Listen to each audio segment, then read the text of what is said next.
emirimu gye gimu nga mukyali ku mulamwa njala mutagingira ba bloggers bonna aba National Unity Platform bonna abakyali ku mulamwa ng'okola live abantu bakitegera kyoyogera era ne bakitwala nga bw'okyogedde abasigala saagala mu yoli njala ko ba bloggers abakyakola omulimu gw'okwogera benjagala eyasirika sirikira ddala toddanga nakudda ku line sigale kubanga twabimanya bino bijja kubeeramu. In fact ntira nnyo bagamba nti Katonda yali mulungi nnyo okuba nti omukulembeze gwe twalonda teyasooka kuyingira mu State House n'amala okwetegereza mu kimu nga bwe kitambula otherwise yandibadde tawangaala. Kale nno Katonda mulungi nnyo asobola okulabisa ebintu nga tonnabitegera nti bigenda kubeerawo. Kale nja kwebaza Mukama Katonda olw'ekyo. Bwe mmala okubeera kwekyo njala mutagingire gwe tuyita Lieutenant General James Mugira. Lieutenant General James Mugira ono ng'akiikirira amagye mu parliament mu parliament ya Uganda oba gye tuyita setteeserezo w'eggwanga Uganda naye abeere covid yeeno bulungi nnyo. Njala mutagingire abazadde bonna abali Uganda abasajja n'abakazi ngenda bo akalowoozo kale n'ekigwalo gye tuleke tugende ku video tuleke tutandike bulungi nnyo. Kale ndowooza kansooke ntumire. Njala tumira ku bannayuganda mwenna abakyalimu empeka emera abaagala enkyukakyuka mbatumidde nnyo. Njala tumira bakomredi bannaye mwenna mwe tukola emirimu ku gino egy'enjawulo abakola abali ku TikTok mbaagala nnyo. I salute mwenna abakyala n'abaami mbaagala nnyo. Ntumidde ku bannayuganda mwenna abakyakola emirimu gya struggle nga muli ku Facebook bwenyi bw'ekitabo mbaagala nnyo. I salute you mwenna bakyagikola mwe balekola temuggwamu maanyi olw'ensonga nti minti ebisomooza bingi naye asigadde ku mulamwa teyeejjusa kubanga eyawukana ku mugendo efuuka kaasa.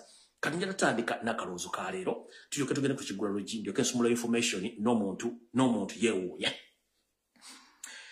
Akalowoozo kaleero kagenda eri mwenna abazadde kuba nkimanyi ffenna abali kuno ku lutimbagano n'abasigadde waka ffenna tulina abaana era abasoma naye njagala bawa akalowoozo kano nti enswa bwekyusa amaaso nga n'envubo naawe okyusa. Mu kalowoozo ka leero kavudde mu lufumbo mu lugero lugamba nti enswa bwekyusa amaaso nga n'envubo okyusa. Ekivundulwa nti ffe edda abaakulyako mu kyalo mutwagendanga okukwata enswa betwagendanga okukola ki betwagendanga okuziga enswa lweneebuuka oba empawu oba ensejjere twakeranga ku makya ssaawa nga nnya nga akasana kavuddeyo n'osooka n'otunulira ekiswa kino kizibudde amaaso gatunudde sayidi ki ey'ekiswa eyo n'osimayo envubo ate ne tuddeyo ku ssaawa nga 10 ng'omusana gukyayaka n'osooka n'otunula amaaso gakyali mu kifo kyekimu.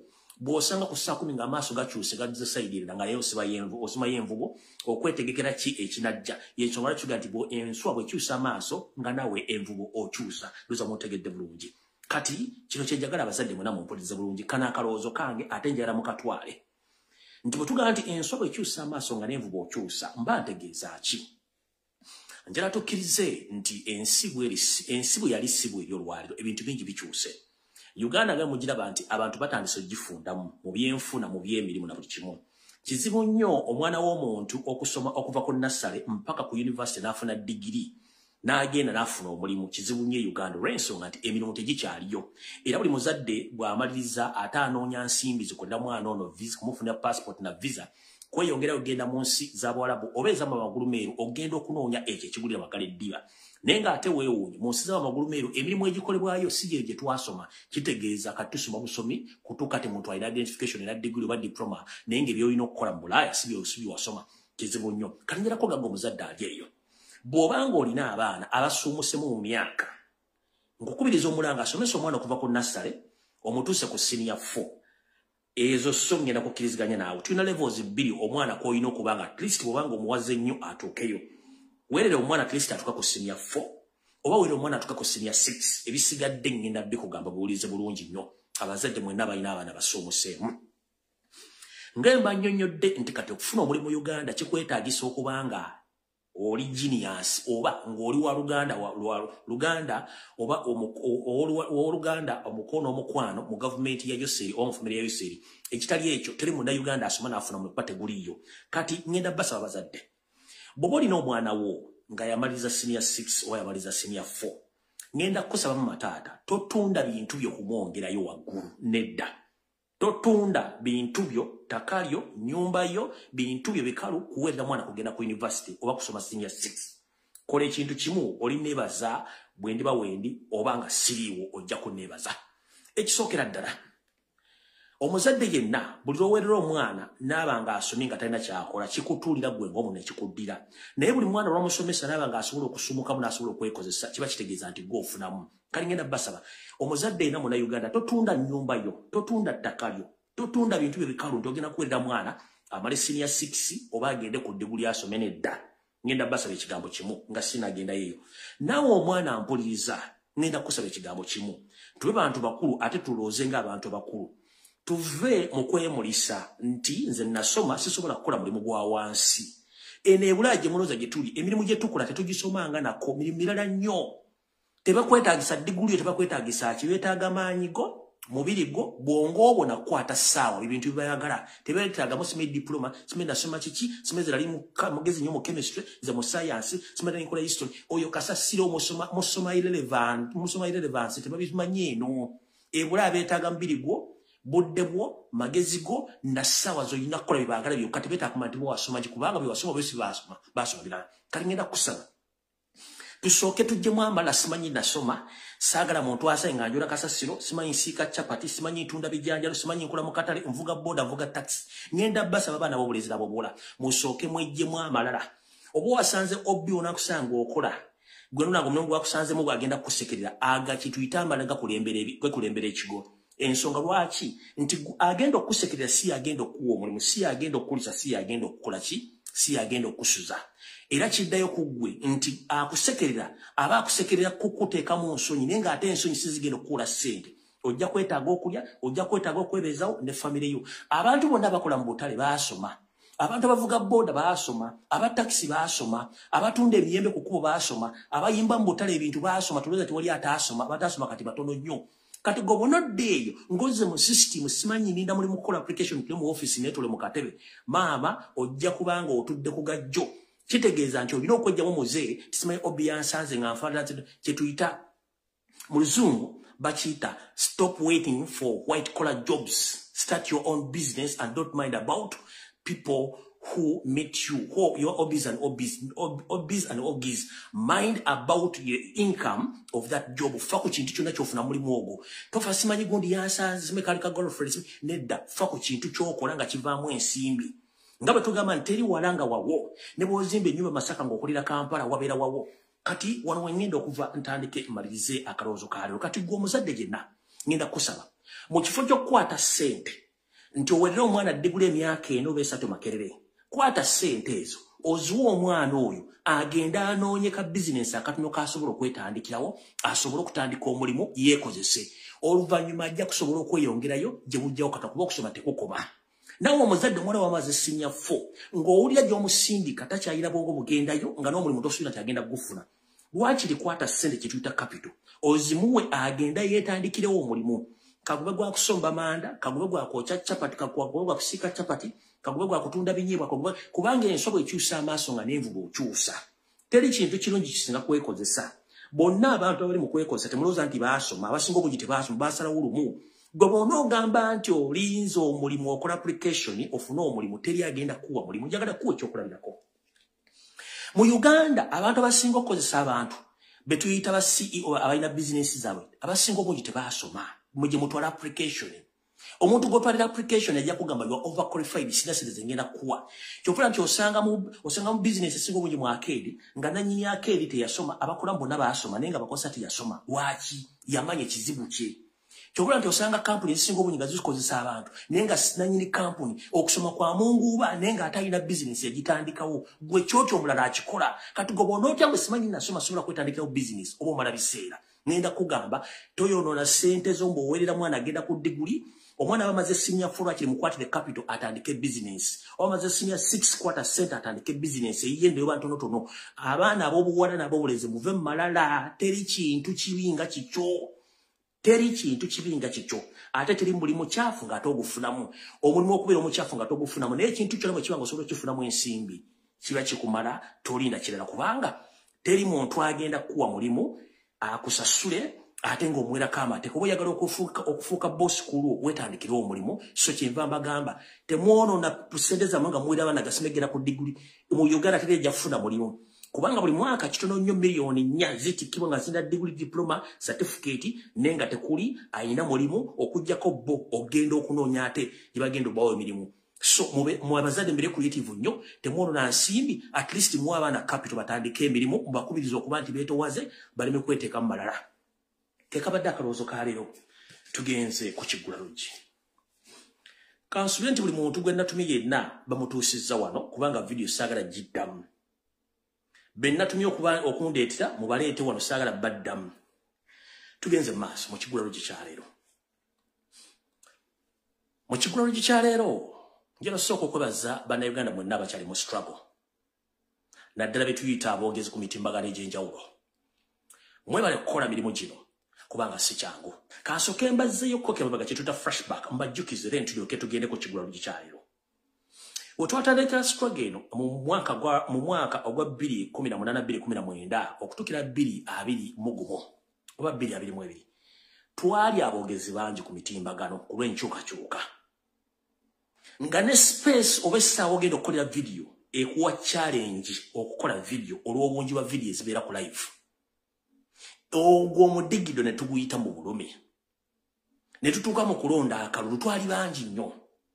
Ne batubba akalulu Kyagulanyi ke yawangula ebitundu 75 ku buli 100.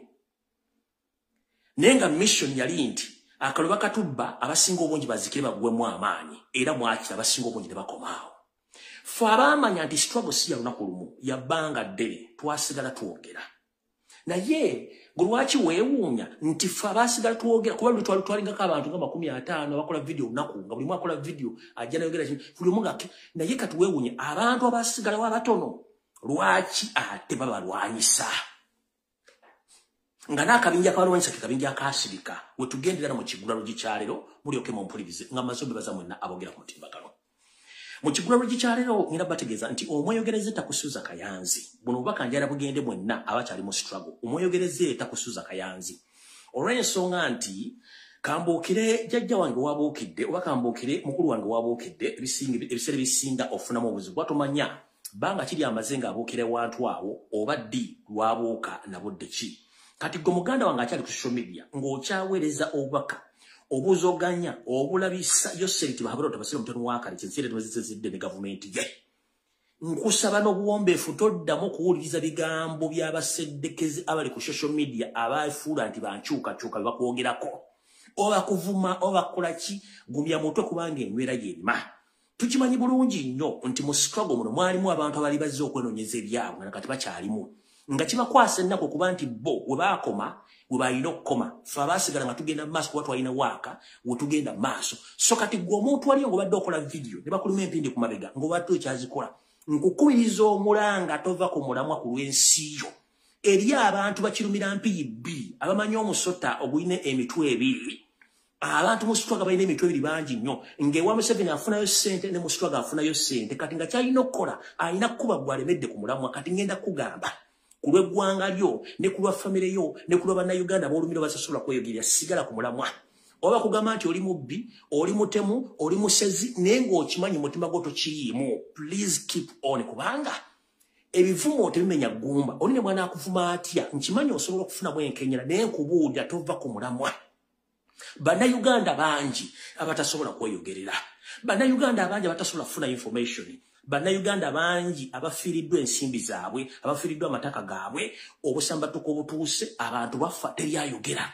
Kati gwe banagaana okwogera bakulima empindi ku mabega naye ng'ate akulima empindi ku mabega tasobola kujja kukola dedaivu eddakiika 15. Nkugambye tova ku mulamwa. Let them talk baleke boogere bajja kukuwa kuba tukimanyi nti bakirumira mpiri 2 tebaggwamu. Mbagambye twatandika 2018 twali abantu bangi naye kati bw'olaba tusigadde abantu abatasukka abantu 5 nga tukyakola video ng'ate n'abataano abatulwanyisa bagamba nti bali mu struggle kitegeeza nti gw'oli ku mulamwa leka bo basigale eyo nga bakola balina okukola ffe tugende mu maaso kubanga amamese amangi tegeesimira bonna.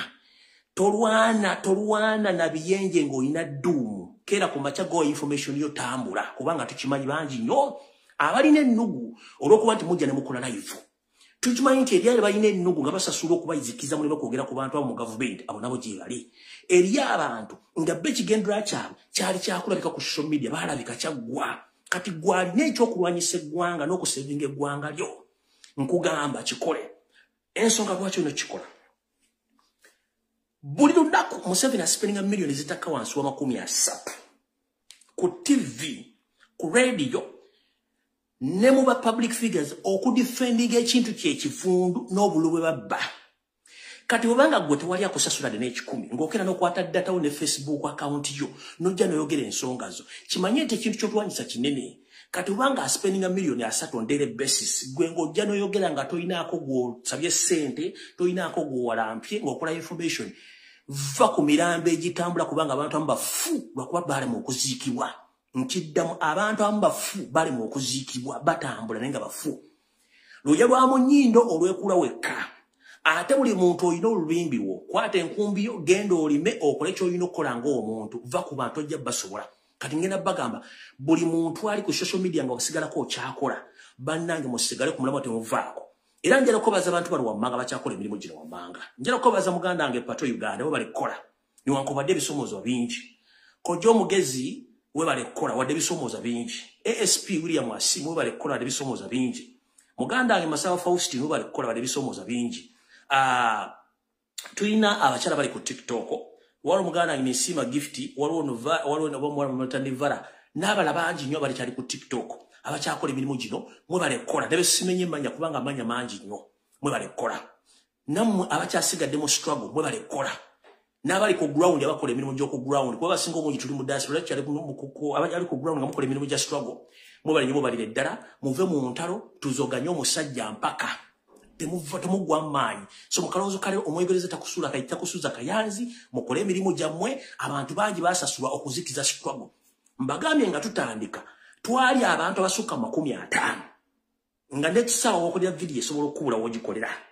naye kati balaga luddawa abasigadde batawera 10 ate lwaki mbalwanyisa ate nga abalwanyisa bantu abasirika kati lwaki yasirika ate alwanyisa ayogera kyenavaga nti bw'osanga ng'emirambo nga gitudde mu limbo nga gyogera oyitanga okubanga tumanyi kibateeseza balamu kati tusigale nga tugenda mu maaso muleme kuba nti muva ku mulamwa abantu abali ku ground bakyakola video mbebaza nnyo kubanga si kyankubira ku ground mwe bali kukola era mwe bali kukolera ddala temuva ku mulamwa tebaba kutiisatiisa so nno kyekibadde ekigulalo gikyaleero olw'ensonga nti abantu bangi bazoganya abantu bajja ku mulamwa naye mwe bali kukola temuva ku mulamwa kubanga ffe kyetwetaaga okuba nga tuwulira abasigadde tujja kuba tugenda mu maaso kekabadde ekigulalo gikyaleero mukama bankuumire tutandike video butereevu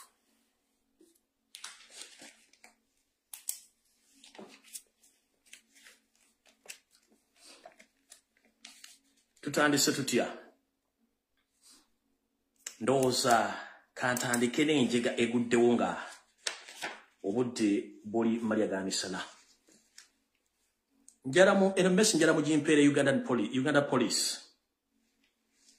nzize nkola video nga mbagamba nti eggwanga liri mu kaseera ak'akazigizigi babatega ebivulu n'obatega amabaala ne mulima kumanya information bweri nabagamba nti amagye basasule poliisi si nsasule n'ebitongole ebirala n'abasawo si basasule nga mulowooza nsaaga nenzija ne mbagamba nti banka zennyini abazikolamu babbi era balina ebibinja by'abantu bategeezaako nti waliwo omuntu ajja n'akima ssente mu banka afuluma essaawa zino agenda bwate abantu bangi bafulumya obuzibu naye information eyo ku radio ne TV teyogerwako olw'okuba nti bannayuganda naye ekinneewunyisizza ye muyindi akubiddwa essasi ku Parliament Avenue ne bigenda all over social media kubanga muyindi nenga bannayuganda bangi okwetoola eggwanga bakubibwa amasasi babiwako ssente ku banka ez'enjawulo nga bakafuluma teri aboogerako reason being abantu bano bakimanyi bulungi nnyo nti bannayuganda balina okubbibwa ngera sooka kubuuza omwogezi wa poliisi nammwe mwenna badde ku social media temukimanyi nti nzize nkola video nga baga nti abannayuganda babbibwako ssente nga bava mu banka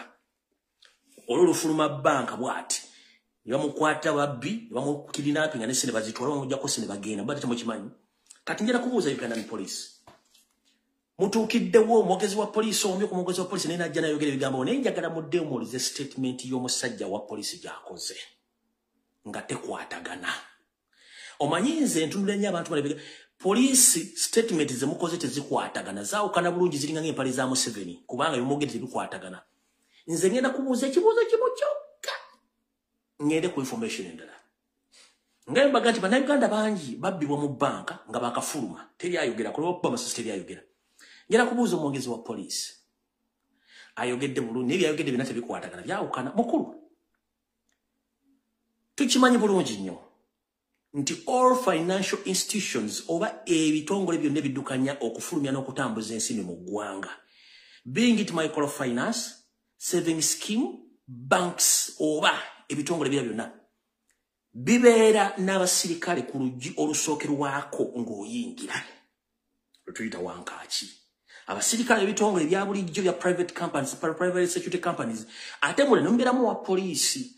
Abasirikale bano babeera ne metal detectors ze bakuyisaako mu kifuba mu mpale ku bigere okudetectinga oba tolina kintu kyonna kya kyuma ky'oyingiza, era buli kimu okyanjula ali ku mmeeza ebyo bibeerawo. Kye mwagala tugamba nti banka eno omuyindi wabadde manereda gomuga tewaliwo omusirikale yenna abadde akumakwaza ku mulyango ogwo omusirikale wa poliisi ayingire ajje mundu akuba omuyindi amasasi tewabaddewo basirikale baaza. Ngenda gamba public mwabali abatudde temanyi kigenda mu maaso mu Uganda weri yavaawo dda tuli mu state of kwagamaya ekiri e Somalia kyekiri e Uganda wakwata musobola kitegeera. Njagala bagamba oyo omuyindi bamusse bussi. Mbuuza lwaki bamusse. Eyo sa accident simanyi abadde abangi ba miliyoni 2 eserezigwa munedda. Bw'obanga buli poliisi buli kitongole kyonna ekikwasaganya kebera forex bureau era kuno omusirikale akukebera. Omuyindi alina kampuni etambuza ssente okuzifulumya abeera atya nga talina muntu asobola mukebera. Omusirikale ayingidde atya n'emmundu. Omusirikale ayingidde atya n'emmundu atuuka ojjijja okuba omusajja amasasi amutte nga tewaliwo wa security enaamucekinze. Kyekibuuzo kinjala okubuuza abagozi ba poliisi. Omusajja ayingidde atya n'emmundu okutuuka mu kittavu nakuba omusajja amasasi. Ngati tukimanyi banka zonna kebere forex bureau kubeerako private security companies ezina metal detectors n'okwandula buli kintu kyonna ky'oyingire nayo. Ky'ogambe ennaku zino owa poliisi bw'aba omuntu yenna asobola okuyingira mu banka n'emmundu kinjala okubuuza. Ba bodyguard bo balaze ludda wa. Kubanza njala buli muntu yenna yayingiddeko mu banka oba mu microfinance oba mu forex bureau kubeerako abasirikale abalina metal detectors zino ez'obuuma weapons zino zibayingiramu obuyingizi. Yajala kunga ati ku Parliament Avenue ko yo bank oba manenda wabadde tewabaddewo private security guard babadde bakebera abantu mu kubera musajja ntayingire ne mundu. Kikibuuzo kyokka kyenjagadde obabuuza kyokka sigenda kukola birala byonna. Nenna bagamba nti ekiri atabala kyekiri n'asigadde waka. Uganda munagitegera nti etabanguse yava weyina okubeera. Mujja kumala kuliza statement. Yoseri yagambye bw'ati nti ye obayingira amaje bafunanga omusalo gubamala ne kati tebayina musala gumale go basobola kuwa basirikale kubanga obo omusalo omungi basobola okwonooneka. Eyo statement yabadde ntegeke ng'asindika obaka eri abasirikale nti abasaba ssente n'okubongeza teri ssente ze bagenda bongeza mutwala gwo omusalo mutono naye teguliwo ne ate mujjukire bwe twali tutandika omwaka guno yo serike nyini yagamba bagenda kwongeza okuva ku private okutuuka ku general waggulu. Kiki ekyaddako byoya byanswa bye basuubiza kuba ssente teziriiwo naye nze mbagamba mpola jjiisa obusera. Ekigenda otwala mu 7 tekigenda kubeera kinene nnyo kitono nnyo tomusobola nti taka zigenda kujja zisimbawo kitono nnyo ekigenda okuddusa mu 7 ngenda bugisimufungiza ate kigenda kuba mu system yennyini ffe tusindika ekyaffe mujja kitegeera. Kati bwe muwuza statement z'omusajja tisimanya mujja tegera Uganda bagenda kuba abantu amasasi ng'abajjako ensimbi kubanga bagamba mulina emmundu mwenoonyeze mweyigire kati kyekigenda maaso. Nenze kyembuuzizza eyo kampuni yebaddewola ssente tebayinawo private security guard abadde akebera mundu kuba ne ku banka esinga obungi kuliko aba security abakuuma abalina mental detectors. Olaba ne mu disco waliyo mental detectors olina akukebera oba toyingirira kisi kyonna naye ate wano amukubi ati esase mundu agiyisizaawo atya buleni za mmonka otuvuddewo. Tugenza ku nsonga endala nga bwe nabagamba nti Yoseri obuyinza yabukwata n'abuwa mutabani we Muhoozi Kanyarupama Muhoozi Laaga. Ndowooza mugenda mukira bulungi nnyo naye before nga sindagenda ku nsonga eyo mwenna mulabe omuvubuka atambula wajalaga buli wamu naye kisinga okunnyumira omukulu ono atambula mu kisiikirize ekitali kiki. Ensi bwe bayakugaana ne bwe weesiga akaziga ensi yakugaana. Muhoozi ne kitaawo mutu weesibako bwesibi kati mutuleepinga buleepinzi.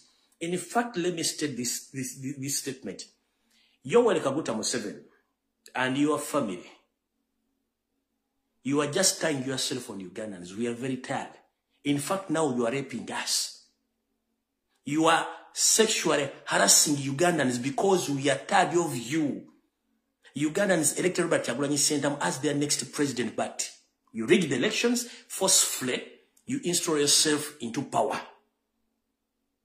Right now, you are using billions of money to calm down Ugandans by putting all over the country or deploying spies to spy on Ugandans so that you can stop demonstrations and some armed forces. But let me tell you, even if you assemble your son, is not wanted, is not loved. There are so many signs which have been shown on social media. Your boy is moving around the country, spending a lot of money, but people, they hate him and they hate you too. Mukuru, wasindise mutabani wo, bwetubatu omuntu bwagenda okulambula, ng'agenda okulambula ekintu, ayina okukirambulira mussa. Watugaba mutabani wo ye advisor ku by'amagye. Musemateeka wa Uganda agamba bw'ati teri mujaasi yenna akyali mu kusavinga amagye akkirizibwa kwetaba mu kintu kyonna kya byabufuzi eri abantu ba bulijjo.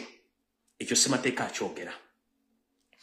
Teri muntu yenna akkirizibwa kulambula mirimu gya gavumenti nga si mukungu wa gavumenti oba nga si mukozi wa gavumenti oba nga si minisita avunaanyizibwa ku nsonga ezo. Mutabani wa Muhoozi Kanyirugaba mutamiivu gwa ddanga atambula okwetoola eggwanga akuba kampeni azikubanga ani era musaaki. Kyekibuuzo ekisooka. Yazze mu Kampala okulambula empompogoma eziri mu nguudo z'e Kampala.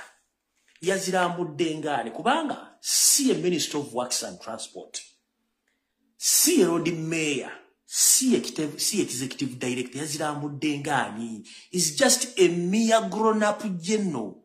Atalina wadde lukusa kuyingira mu office yonna ey'aba civilian. Yazze mu Kampala ya muddengana. In fact, okujjako basajja omujoga temujoga muweta mpisi kundi. Omusajja najja nga yasuze ku mwenge nga wujja ebiwojo najja mu Kampala okulambula Kampala nga n'enguudo zonna mu Kimiti zibadde nfu naye nga teruwadde embuzi mukubira jjambo wadde ogamba nti nga teruwadde. Gwe n'osigala ng'okyesula nti abantu bakwagala. Abantu twabako wadda mutwesibako mutuleepinga ku makya n'olweggulo. Muleepize eggwanga mulibbye. Mulikoze buli kimu kimwagala neera mukyalemeddeko. N'otuuka mu Kampala twali wadde embaata ekkubira bbayi. Naye nga ng'ojja njala kubuuza bwageza okulambula wagirambudde ngaani okulambula ebinnya by'omu Kampala? Gwe Minister of Works, gwe RDC, gwe Executive Director, gwe Mayor. Kubanga cow mentality, you don't study things before you act. Kati ekisookera ddala wazze okulambula nga ne Minister wa Works General Katumba Wamala taliiko. Wabadde musaaki muwajjidde mulekerawo okweswaza. Nabagaba n'abantu tebaasoma obwongo tebalina. Waliwo ebintu byotunula nze omanyi nga tubisebe bisinga ntya nnyo omuntu atalina nsonyi abeera mbinjira kubuuza. Omutamiivu wa ddanga anywa n'eccupa n'azimeketa wadde ojja okulambula emirimu mu Kampala ngaani azivu kubanga ne Museveni bwe yakuwa obuyinza yalina okukola transfer of power ne bakutwala mu parliament n'olayira tolayirangako. Naye nze good enough hope yange n'essuubi yange keep on exposing yourself. Ekijja mu ku-exposing ojja kifuna nkiddamu. Gezaako nnyo okulambula w'olambulidde naye obutebe bukulindiridde ojja bufuna bulungi nnyo. Omanyi mu okutegera kwammwe kwa munguwa mutegera amaze kulabako naye ogira ojja yengala by'ogitambuza ekinaava mu yebirako ojja kitegeeza. Ojja kumanya lwaki enkoko zingira 12 tezirya kyaggulu. Ojja kumanya ekyagaana embwa okuseka n'ebogula bwogozi. Ogira oleete yengala byonna otulevu otukulinga otw'embuzi esabalaavu. Tumukalula amaaso ng'ente esalalo leerwe. Mwona n'agiriranga alidde kaamula lyataliwo ng'ojoyogera mu public. Mutubaddeko mwonoonye ensi yaffe sente zonna muzoonoonye mujja kiro zaako mujja kiwulira awo nawo sigenda kulwawo. Njagadde babuuza agenze mu Kampala ngaani okulambula ebinnya. Obadde obeera ludda wa? Obadde tobiraba? Awo nawo nvuddewo. Eno message njagala egende eri abatambuze mwenna okwetoola ensi yonna ng'oli munna Uganda. Mumpulirize bulungi nnyo. Kansulenti Yoseriti bahabulwa otuuse ne family yonna. Eno message njagala egendi bana Uganda mwenna batambuze ng'olina passport ng'otambula. Buno obubaka njagala obulize bulungi nnyo. Bana Uganda abasinga obungi mwagala enkyukakyuka. Newankubadde muli mukwekweka okw'ekika ekya waggulu n'okutya. Nego wenna ng'oli mu struggle nga face ye emanyikiddwa. Ng'okola obutambi buno bwe twogererako. Oba obeera mu meeting ez'enkyukakyuka oba ekintu kyonna. Naawe abadde ku ground ng'osuubira okutambula buno obubaka bubwo. Yoseriti bahabulwa tabasira mutano wakale kinserera zizide nsanga bisibe na nyine kabuyonje etambula. Wachimte mwebuuza ensimbi ziyessa mu kawulu akaga ak'Kenya yali azaagaza ki. Nabagamba nti ono musajja agezezzaako okwetolooza buli omu ebyokwerinda byonna bikyagaanya okunywera. Njala tegeeze gwanga lotegeeza bana Uganda mwenna abali wakana bali mu diaspora nti ekkubo limbadde musigaziza lyokka okuyitamu lye bayita ery'e Kenya nalyo lyafudde bwefufulu bwefu lyafudde litya mumpulize. Yoseri ne mukwano gwe bayita Ruto which ewedde ku Lwokutaano basinkana ne bakkiriziganya era which ewedde ku Lwokutaano njala bategeeza mu butongole nti ku Kenyatta International Airport e Nairobi Ruto ne Museveni bakkiriziganya ne bawa ebitongole bino wammanga office ku kisaawe ekya Kenyatta International Airport. Muno mwamuli ekitongole ekya Internal Security Organization that is ESO, kwekuli ekitongole ekya Chieftains of Military Intelligence CMI, kwekuli ekitongole ekya ESO ekya External Security Organization, byebitongole bisatu birina office ku Kenyatta International Airport nga bikolagana wamu ne migration ye Kenya.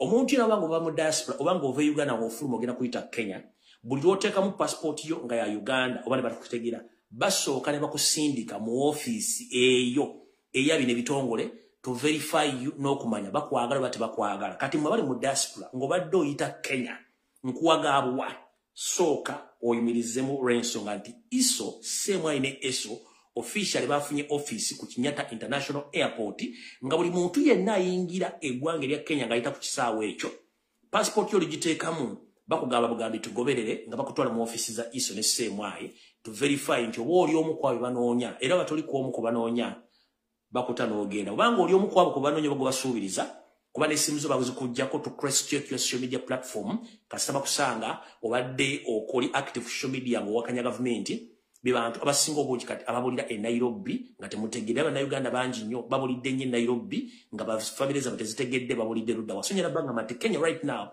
is not safe olw'ensonga nti Yoseri yakkiriziganyizza ne munne gwe yakubira akalulu Ruto okuba nti ebitongole bino ekya ISO CMI ne ESO kati kina officially office ku Kenyatta International Airport gibagenda okuba nga bakunyiza Bannayuganda mu ngeri emu oba endala.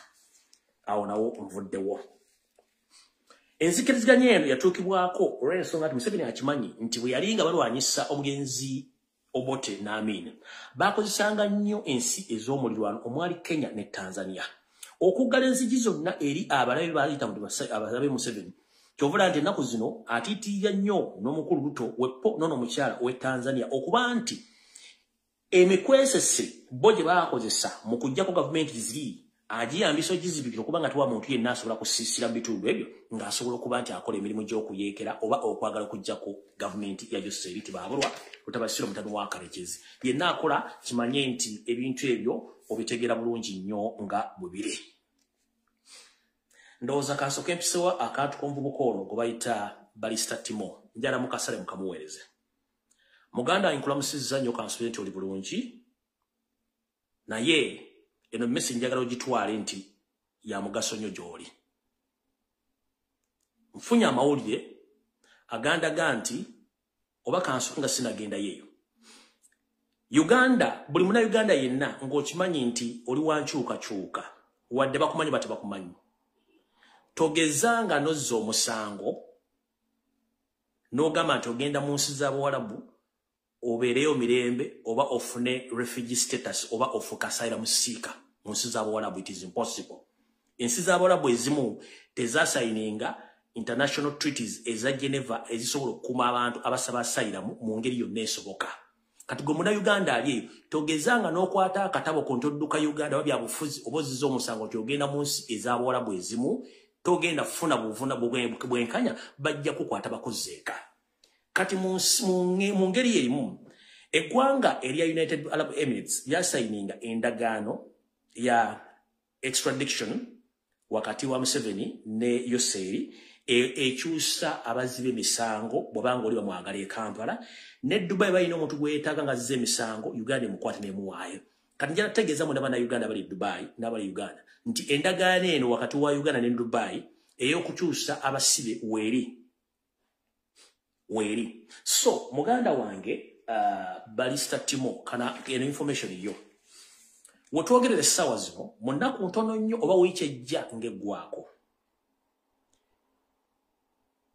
ensonda zange zesigika mu kitongole ekya International Police Interpol ntegezeddwako nti fayiro yo ya sanctioningiddwa already ng'erinze kuweerezebwa mu ggwanga erya UAE basobole okuba nti bakuzza e Uganda naye nga tebannakuzza oyinza okufuna essimu ey'omuntu omu state agent nga kkubira akutegeeza nti ayagala kwogeramu naawe ku nsonga ezikwatagana ku biki ebyaliwo ku bigambo byayogera ku social media mujjukire nti oba naawe jjukira nti abantu bangi bannayuganda bazze bafa nga battibwa mu nfa nga Isma Olaxas gye yafuddemu nga gavumenti eremu okunnyonnyola butya baani abasse abantu abo era nakati lipoota zifulumanga era egeza nnyo okuteeka emisango ku bantu abasinga obungi abayisiraamu basajja batu ne basibira emabega y'emitayimbwa nga naye nga n'emisango tebagimanyiiko kino kye tuyite okuba nti bakwata embwa ne bagisuula ku jirikiti kati muganda wange njala kugamba nti gye munaakomekereza oyinza okufuuka ejjirikiti ku musango gw'omugenzi Isima ng'omubiri gw'omusango bayinza okugumalira mu ggwe kanjala kutegeeza nti fayiro yo already ya sanctioningiddwa eri ku Interpol naye before waliwo omuntu ayinza okukubira essimu ng'akusendasenda okwogera naawe sinakiri oddeyo e Kampala nga fayiro eri tinagenda Dubai okuzaayo ng'akusikiriza ogende naye mu kuddayo kyonna ekinaakutuukako ogenda kufuuka jirikiti mu musa kubanga nabo bakyabuliddwa ani gwe bassaako omusango guno naye njala kugamba ekigambo kimu statement ze wakola nga omugenzi Isma Kapna amaze omujjulula ziba beesinzeeko okukola fayiro gye batadde ku Interpol statement ze wakola kati gano nkuwagaabwa bw'oba okimanyi nti mu mutima gwo tewali mu kintu kino nkusaba obere mukkakkamu topapala bigambo toyogera ky'otamanyi yogera ekikuli mu mutima gwo ng'okimanyi nti sali mu kintu kino era weekwase Mukama Katonda towuliriza bigambo by'abantu beera nga bw'olina okubeera ng'omuntu atalina musango naye bw'okola ensobi muganda wange wandifuuka ejjirikiti ku bagenda okussa omusango ogwo era gukutule kubanga mukimanyi bulungi nnyo nti emposa y'emisango mu Uganda nzibu nnyo okusinzira ku biki ebiba byapeninze mu ggwanga so ekintu ekyabaddewo kyatudde mu gavumenti banoonya jirikiti kyo bagenda okisuulako bakimuteekeko abeereko so njagadde kutegeeza nga Munnayuganda nga muganda wange mbadde sarasirikira information nenjikuwa nti fayiro yo ya sanctioningiddwa dda eri ku Interpol era eteekuba nga yasindisiddwa ddwa e Dubai so njalo bere careful nnyo saagala opape obanga ekintu kintu wakiriimu please calm down topapana ekirala ngenda kusaba bwe kiba kisoboka essaawa zino sooka weesonyiwe social media okukola kye tuyita contradictional statements tokola contradictional statement don't contradict yourself tokola statements zikyusa oba kubanga olwa n'abantu nebikirala nga nsembayo nkuveeko ku social media kuliko abantu bangi buli omu ajja atola statement yagikole nga bw'ayagala gikyuseemu si buli muntu nti ogenda muddamu akogeddeko ekintu nedda leka abantu boogere gwe kyoli okimanyi todda mu bantu nkiddamu leka abantu boogere todda mu bantu nkimanyi oli mwogezi mulungi osobola okudda mu buli muntu naye bwe tuba tutambula mu ngendo tusanga ebizibu bingi nnyo oba tusanga embwa nnyingi naye si buli mbwekuba oggera nti ogenda gikasukira ejjinja okoleramu ensobi ojja kuba ejjinja embwemu ebogole eyitezindazo nga 10 ojja kukomekkereza nga zikoze ekizikulumye kale mugani jala kutegeeza wadde ku social media lumogezi mulungi kakkana todda mu buli muntu bantu baleke bogere bwe bana akobajja kuvaako nenga nyagadde okubako obwo essimu egenda kukubibwa essimu ene kukubibwa ebigenda okugamba ojja biwulira naye nga file yo gimanye nti gyeri omusango baagala gussa kuggwe era gye binaakoma mukama katonda n'abamanyi naye nga ebisigadde byonna weekwase mukama katonda bw'obanga oli mutuufu buli kimu kijja kuggwa naawe information yo ngimaze kati njagala genda ku kiki ekyabadde ekigenda mu maaso nzize nkola video nyingi wano ku social media nga mbategeeza ku nsonga ezimu oba endala wano wenjagala muntagingire Kakande Pastor Janet Museveni Natasha Muhozi Salimu Sale Diana Museveni Sebalamu Segawa n'abantu abalala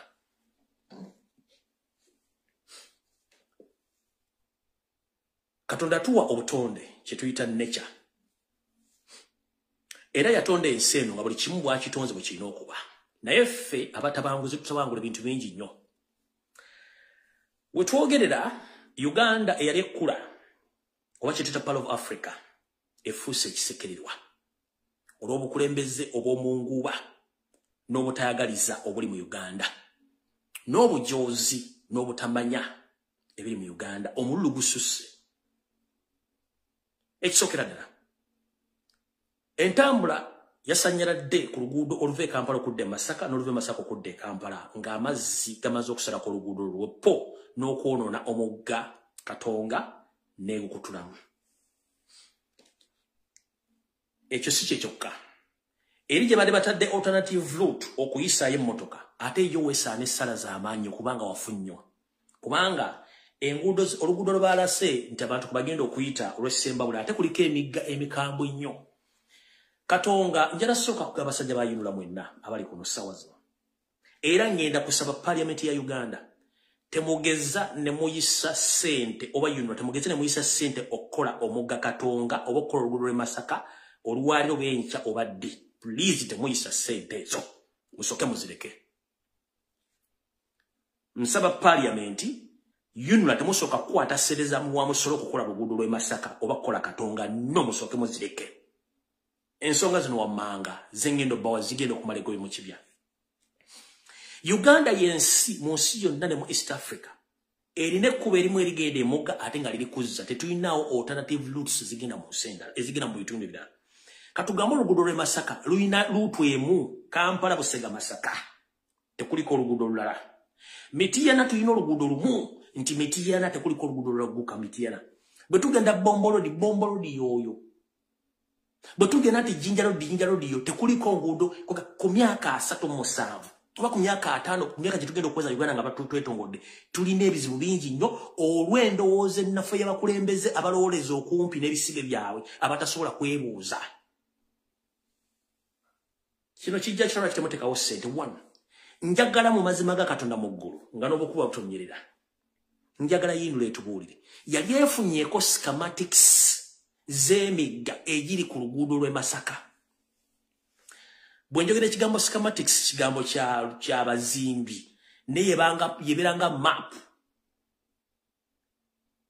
y'ekintu ky'ogenda okukola yunula muyina schematics z'omugga Katonga ensibuko yaagwo mu musana gutambuza gutya amazzi mu nkuba gutambuza gutya amazzi yinula temukirina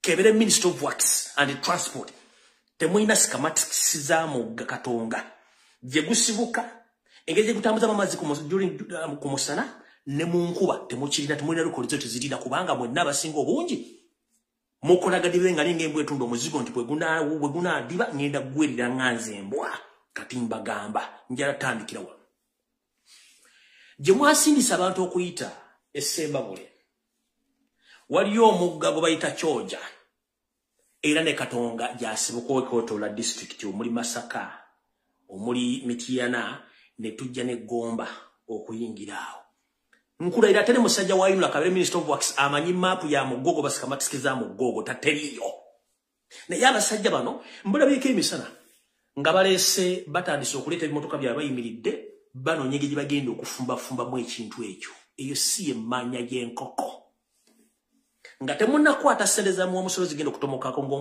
zigenda okutomokoka musooke mumuze ngalabiza musooke manyi kyekyokukola ogwo omugga Katonda baaguzimba baafaana dda tebaliiwo ogubadde gutuyambe n'okuyamba okubanga okyawangala ebbanga eri lyonna obuzibu vudde ludda wa obutasoma bulumu okuze tutandise mu nature Uganda yensi erina emigga entobazi ennyanja n'ensozi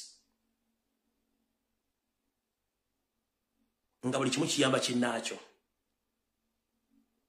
naye njagala kubuuza Yoseri ne famire yo mwali mufuddeyo okumanya lwaki ebintu mwasanga byonna mubyonoonya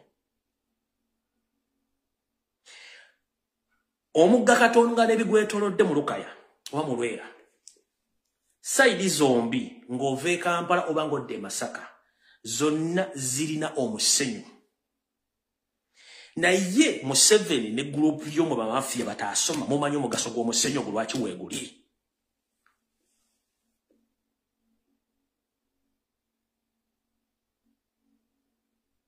temumanyi Minisita bamulanga Kisempejja katobe Minisita wa Defense musajja gwe njagala offe nga weetakula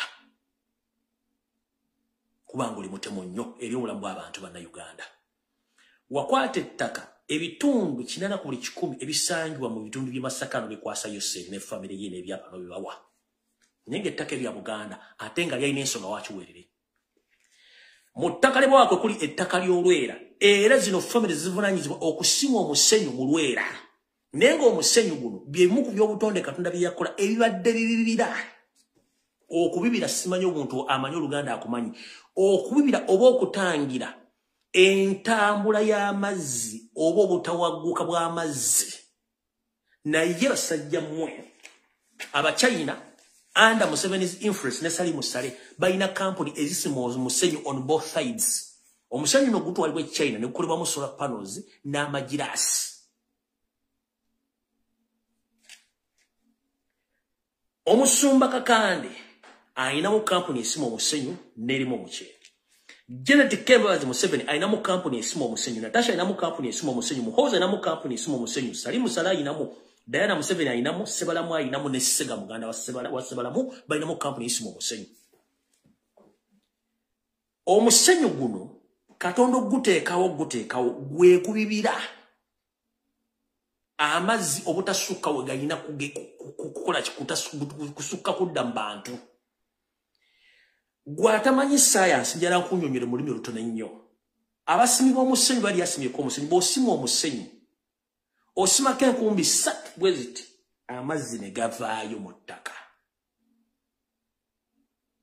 amazzi aga gavuddeyo mu ttaka goloza gava ludda wa goba wagataddewo nedda amazzi ago obutonde bw'omusenyu kano bwe bunywa ne bukuŋŋaanya amazzi gonna agandibadde gava mu nnyanja gye gava okudda ku lukalu okutawaanya abantu kye tuyita okubibira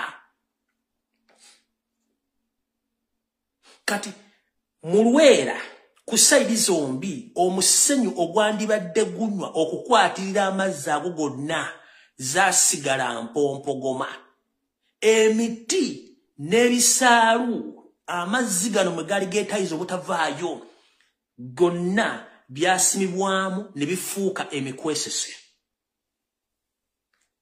n'ensibuko y'emigga gino gyonna gye giva abasinga obungi baajoolola gyayonooneka omugaso gw'ebitogo kwe kukwata amazzi n'okugasengejja okubeera wamu gwoza lwakireka Victoria amazzi ge gabeera colorless nga meeru saawa yonna naye ng'ate enkuba etonnya ebitaba ne bigenda mu Kampala ne bikuŋŋaaneka kitegeeza nti obutonde kano tukola buli kintu nga kikola ki nga kyetaaga kinnaakyo musimye omusenyu to the extent kino nkibabulira enkuba ejja kuddamu okutonnya Olwera n'Olukaya lwonna mujja kuzuuka nga temukyayire musobola kwegeka lubanga n'ennyumba zibuliddemu ekyo kijja very soon reason being tulina abantu abataasoma nga bali mu State House bali mu office soka weebuuze guno omusenyu gwabeerawo gutya scientifically weebuuze kubanga gaba osima omusenyu osikuba enkumbi 3 amazzi ne gavaayo omusenyu guno gwe gukwata amazzi gano njala soka kubuuza Uganda buchange ebirawo amatabage mwali mulabyeko mwali bwe kama tagabe kikange ekyo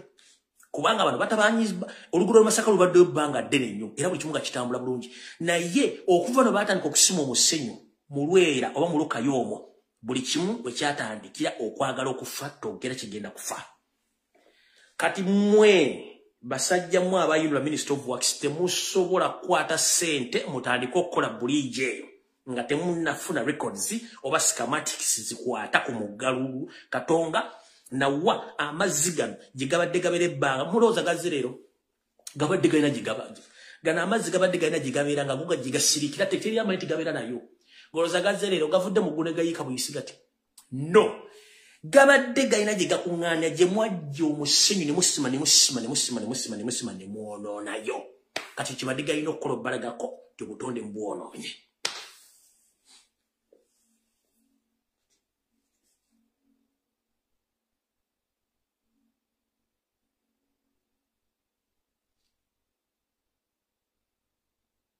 golowooza amazzi gano gazirero gabadde galina gye gabeera emyaka gyonna nga Katonda ateekayo amabibiro agabibira amazzi gano butafuuka kye gakoze olwaleero yonna mwayonoonayo kuba musima omusenyu kati gowonegagako mutuwonoonedde naffe katuwaguze tujje tubalageko nti gye tubadde tulina okubeera mwatuwonoonerayo kati tuzze tubalagireko Katonda kati President Bamulanga Kisempijja kuwakwata ettaka eno luwa Janet ne famire ya Museveni yonna okusimamu omusenyu kati olwaleero n'abayunula baleeta mitazi bwe bagenda kupima bwe bagenda sebo eyo buliji gye mwagala okuzzaawo musooke munoonye ensibuko y'omugwa ogwo mufune history yagwo amazzi ge gatambuza mu musana ne ge batambuza mu nkuba mumanye na kinge gye mugenda okukola mu oluguudo olwo ekyokubiri nga temunnakwata ssente za muwa musolo zoonoona buli asima omusenyu mu Lwera olwo ku sayidi zombi mumujje yaveeyo okusima omusenyu mu Lwera kukome mbagirawo temukwata ssente za muwa musolo kuzimba kabuliji akageeni nga bakyasima omusenyu mu Lwera no ebigi no mugenda kuba mwozezza ne mwanika mu ttaka ate nno buliji yagenze yokka neesaanawo oluguudo olwo mbalabula singa temugaana bantu kuddamu kusima musenyu omwo lugenda kutandika okufa okuviira ddala erukaya mpaka gye lukoma eno buli kye tuyita Olwera olwo lwonna lugenda kubulira mu lufe luveewo wabenge wantu mukyasobola kontrolingawo nga Masaka yetongoddeyo kanti wakyaki eyeesaze ku Uganda nende Semba bule gye mwagambye naye enguudo zaayo ziri mu mbeera mbi kubanga emigga gino gye gisibuka okujja nga gyekuŋŋaanya okutuuka mugulabidde tegisibuka awo mwabasinga omunyumoza Katonga ali wano mwamula nedda Katonga asibuka eyo Semba bule najja n'agatta ku Mityana n'agatta ku Gomba ne bajja nga beekuŋŋaanya mpaka bwe baatuusa obusungu balina bungi nnyo temugeza ne mukwata ensimbi y'omusolo ne mukola ka buliji ako nga mukyasima omusenyu wali obanga omuntu atyo ogenda kabuyonjo ekiro nofuka mu baketi ate omusolo n'ogenda mu baketi n'ogenda okola ogenda kudda enju yonna ng'ekyuma tekirina njawulo ku ekyo nkiddamu yinula Minister of Works temugeza ne mukola buliji oluguudo lw'e Masaka nga bakyasima omusenyu wali mba mugenda muba muwozeza ne mwanika mu ttaka kubanga obanga omuntu atyo ogenda mu kabuyonjo ekyo n'afuka mu kabaketi ku makya n'agenda okukola omusulo n'agwerabiramu nadda okugula ennyumba yonna ng'ekyuma mu sulo kye mugenda okukola ekyo temukikola mukiveeko naye nga kooza yonna evudde ku Bachina Kakande Janet Natasha Muhoozi Salimu Sale Diana Sebalamu Segawa ne Vincent Bamulanga Kisempijja eyawaayo ettaka lino okuba nti mulisimamu omusenyu nga temumanyi kintu kiri mabega wa kino ekintu ekirala ozanyisanga ekintu ekirala kyonna ne tozanyisanga kye bayita obutonde busalawo bubi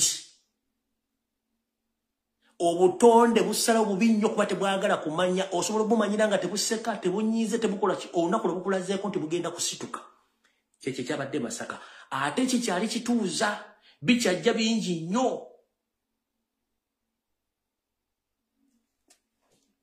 awo nawo nvuddewo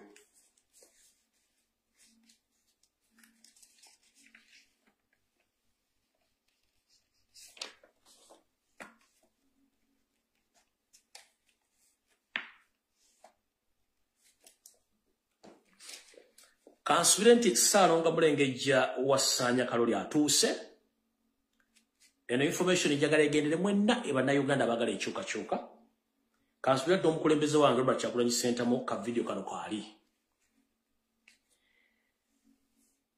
olwaleero ndabye Wasanya Kaloli Charles Peter Mayiga ng'agamba nti yeeyozayeza okutuuka ku myaka 10 egy'obukulembeze nga Katikkiro era nga yenaanise ebyowoowe bantu bangi bamukubidde emizira naye nga bw'otunula fesi naye kiri munda akimanyi bulungi tekitambula bulungi manyi bw'owekaka nnyo ku kintu kyofuuka ekizibu mukulu njala sooka tegeeza mwenda Bannayuganda ababadde balina tebatamanyi kigenda mu maaso kikino wano wammanga mubadde mukimanyi nti waliwo ekibiina kyebakoze mu sort abbreviation nga Mayiga yakironsinze mu Buganda era n'ensimbi n'azifuna nga temukimanyi bakiyita B47 B47 ekivunulwa nti Buganda 4-7 era ng'omukyala eyaleese ekintu kino okironkingira mu Mmengo oba kiyaguza Mayiga bamuyita mukyala Hadija Namyalo ebifaananyi mwambirabye okusookera jjala soko beetonda bannange amasimu gange amanyikiddwa gaabula era n'essimu gye ntera okukozesa eya studio okubalaga ebifaananyi video sigina yabula n'ennamba neebulira munansonyi ebifaananyi bitabiraga ne video olw'ensonga sirina ssente kati sobola kuzzaawo ssimu eyo nenjala bategeeza nti omukyalo ebifaananyi mwabira ku social media nga bitambula ekintu kibakita B oba ba n'ennya ennyukuta nnya 4 then 7 kigwayo Buganda 4-7 kyaleeteddwa mu Bulange Mmengo omukyala gwe bayita Hadija Namyalo era bino bye bibadde mu nteeseganya wakati wa Mayiga n'ekibiina kya National Resistance Movement ekya NRA mukimanyi nti mu kalulu akawedde twakubayo sseeri mu Buganda n'enkoona n'enyooka omukka n'obugere ne bulaliira okugenda okukakkana nga tasigazizaamu njala era ne beekazanga omusazi w'ebyayi ku kkubo nti Buganda asime Buganda naye nga ekituufu baakiwulira bw'otwogerera essaawa zino kampeyini zikibwa era mu Buganda sabbuuni agabwa amafuta agagabwa pikipiki zigabwa obuteebuga buli kimu kitaba bulungi nnyo kampeyini zitambula ne weewuunyi zitambula ku ki bano bali mu kugulirira abakyala n'abakazi Abaganda badde mbabalonde mu mwaka gwa 2026 kati kye bayita Buganda 4-7 ekintu kino kyalonkingiddwa Mmengo naye nga mwena temukitegedde Buganda 4-7 kitegeeza nti bagenda kudda mu buto okusitula enkundi okwagala okweddiza Buganda naye nga bayita Mmengo nga Mayiga agenti waabwe omukyalo ono n'ekibinja kye kyonna ekiva ku NRM Secretariat nga nabo bavudde mu State House basinkanye Charles Peter Mayiga wiiki ewedde bamugamba nti twagala otubeerere omulima waffe mu Buganda nga tuddukanya omusinde guno ogwa Buganda 4-7 ekya B47 mu 2026 era Peter Mayiga nakiriza bulungi nnyo ensimbi zamuweereddwa era ensonga lwaki yalonkinze empira gy'ebika bya Buganda ne project endala ku ssente zino era mu kafubo kano yabagambye nti manyi lwaki Robert Kyagulanyi Ssentamu yabawangula ne kati mugenda kukola ABCD okusobola omujja mu Buganda mulyoke mweddize Buganda nga nze manyi bwe ngenda okikola bulijjo ano kyembagamba abantu abasinga obungi nga tebakitegeera omwami wagambye nti ajjaguza emyaka 10 naye nga ku myaka 10 alina keena egiri official mukaaga yeremeza obulamuzi olw'omukama we Yoseri kumuteekawo so nno ndoza mutegedde bulungi nnyo abagala the name and no ngenda ja kujja posting nga nvudde ku live kuno mbategeeze kitegeeza mujja kitegeera bulungi nnyo so omukulu naye bagambye nti ngenda bbawa amagezi engeri gye mugenda okuddamu okuwangula mu Buganda mu kubira Robert Kyagulanyi Ssentamu enkoona enywe era abantu bano bamulekedde milioni 325 eza cash era ko yavudde okulonkinga empira gy'ebika bya Baganda ne project endala zagenda ogendako olw'ensonga nti yakitegedde nti ye ebintu ebikwatagana n'okuba nti okwerabisa takyakitya era yabagambye nti officially nja kuba buli kimu kibabuli ekiri mu Buganda n'okuba nti mbatambuza mu Buganda mukole emirimu gy'okuzzaawo omukwano wakati wa NRM mu Buganda nga tuli project ez'enjawulo nze omulimu nja gukola. So nno mwenna badde bakimanyi kintu ekibayita B47 kyekigambo ekitegeezebwa Buganda Form 7 bakironchinga mu Buganda kyayingidde wiiki ewedde mwakire bulungi nnyo. So saagala muntu yenna yeebuzeebuze ng'afukaana aba olw'ensonga kumwe mwena tuwadde yakitegedde nkibabuulidde kati mutegeere ali wano nga totegeera kintu kino tojja kitegeera kubanga nvunaanyizibwa ku byenjogera bula sivunaanyizibwa ku ntegeerayo. Kati abakitegedde mukitegedde bulungi nnyo. Ngenda mu maaso nkiteeka oluvannyuma nga mmaze okukola ki nga mmaze okubategeeza ekintu kino. Tugenze mu maaso. Omwami ono okumanya taswala ate nga si mukalu mulwadde. Njala tegeeza mwenna abasajja n'abakazi Abaganda abali ewaka ne mu diaspora. Njala bategeeza nti omukulu ono olwaleero bw'agenda nti ajeguza emyaka 10 ate ayina ekintu kye yakoze ekyejjoogo ekijooga. Omwami ono olw'okuba nti yabadde ayagala buli muntu yenna amwagalize emyaka 10 egy'okuba ng'afutubadde ku Buganda mu office yagezezzaako nnyo wiiki ewedde era okwagala okusindiikiriza Ssaabasajja Kabaka ayise ekiwandiiko oba obubaka omuyozaayoza omusuutasuuta eri Abaganda olw'okubeera emyaka 10 bw'Akatikkiro. Ko Ssaabasajja Kabaka ogunywanga n'ogufujja obubaka yaganya obuwandiika era ndowooza temubuuliddeko wantu bona nti Ssaabasajja Kabaka ayagaliza omusajja ono kubanga tamujooze aweweta mpisi kundi. Kale mukulu otera nnyo okuwandiika ebiwandiiko n'obyewandiikira n'oteekako emikono gya Ssaabasajja Kabaka. Naye leero sirabye ekiwandiiko ky'otaddeko omukono olw'ensonga nti empologoma yagaanya akamanyiro kasusse. Mukulu ebintu bingi nnyo ebigenda mu Buganda era ensonga ensi eziraba. Naye njala kugamba ekigambo kimu. Bw'onyigiriza nnyo ennyindo gireeta omusaayi. Ogezezzaako nnyo okwepaatiika n'okwefuutika ku Baganda. Naye nze ngamba Abaganda baakutegeera ate bakumanyi. Programu nnyingi z'otandise okukola oba z'okola naye abasinga obungi baazibuuka. Nze mbadde musanyufu nti olw'ensonga n'ebbaluwa eno gy'obadde oyagala bakuwandiikire kusuusuuta empologoma yagaanye ogiwandiika y'ensonga lwaki nti era teri bubaka buyisewo wonna kubanga gubadde n'ekigendererwa ekikyo nga ggwe omuntu naye kigaanye. Awo nawo tuvuddewo kansubire nti abategedde mutegedde ekyo tugenda kuba tukigendako olunaku olulala.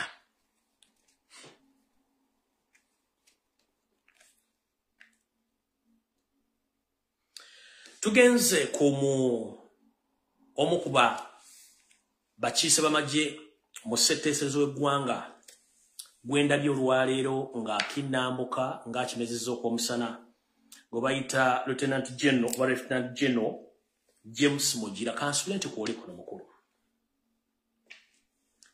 Bwe nkola programs zino nga waliwo enteekateeka z'okutta oba okubba okusaanyaawo erinnya lya James Mugira lyogerwa nnyo mu programu zange abampuliriza.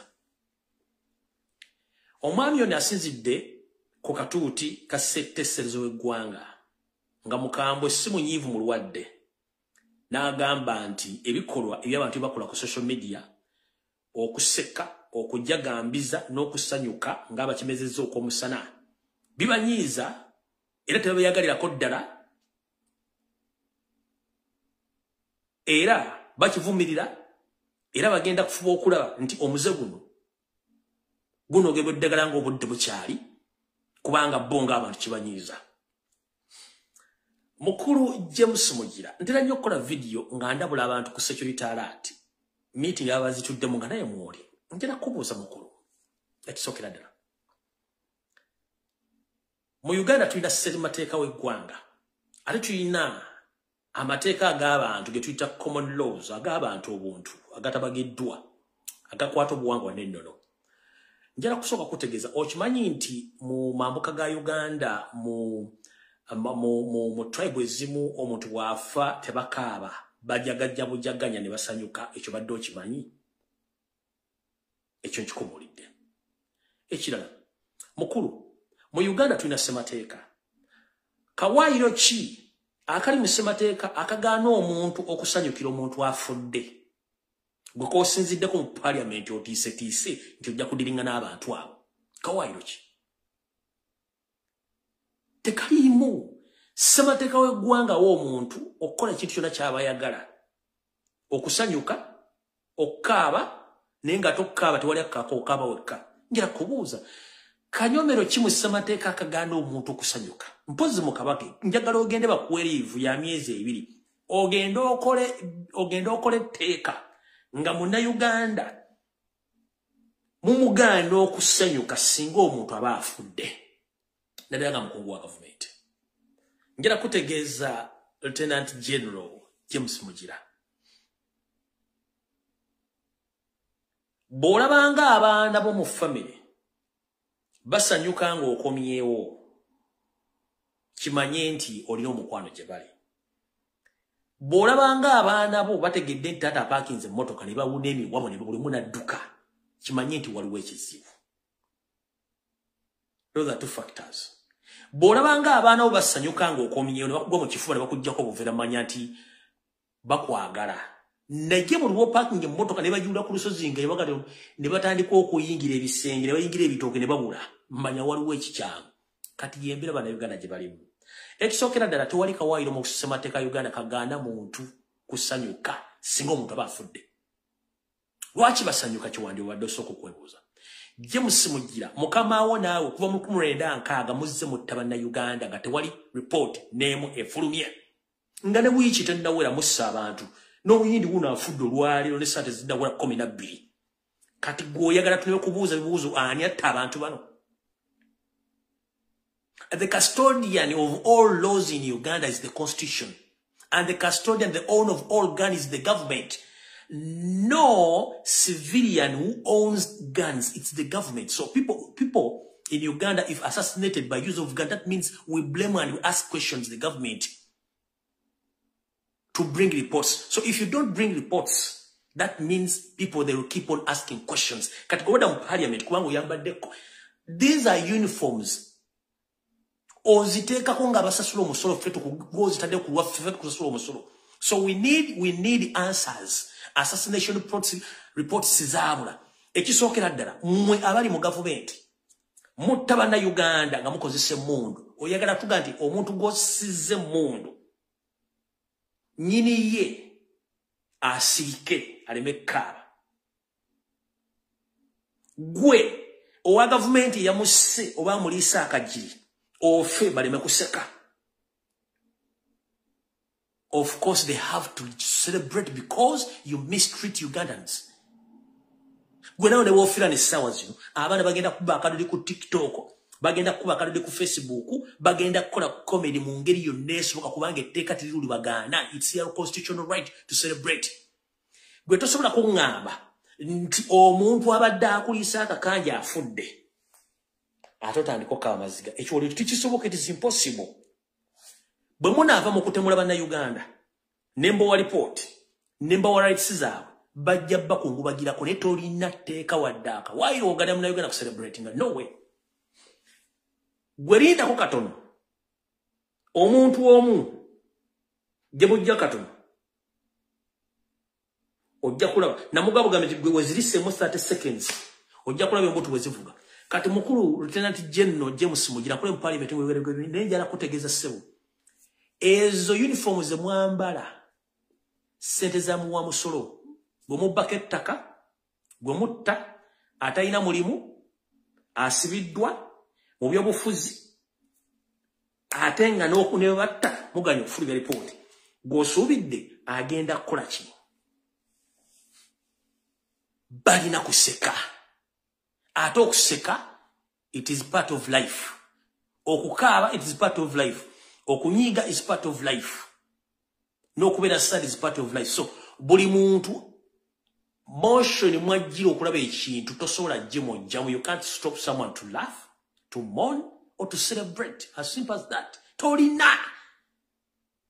Tolina ekyo kiri human, kiri munda wa muntu tosobola mugana, tosobola gana muntu yali mu motion gundi aleme kukola. No, it is impossible. Tekisoboka. Omuntu sobola mugana kuseka kubanga alina okuseka.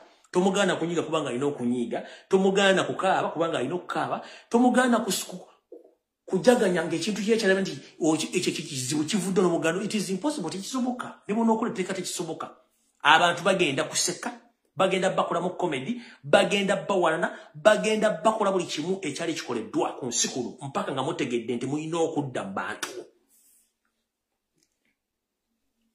Mujja gguulira omuliro. Ate twakye tumanyi nti ebintu bino bibaluma. Neewuunya omuntu alina emmundu ng'ate alumwa nnyo okusinga omuntu aseka obusisi. Olwo omuntu gwottidde omuntu oyo aseke akole ki?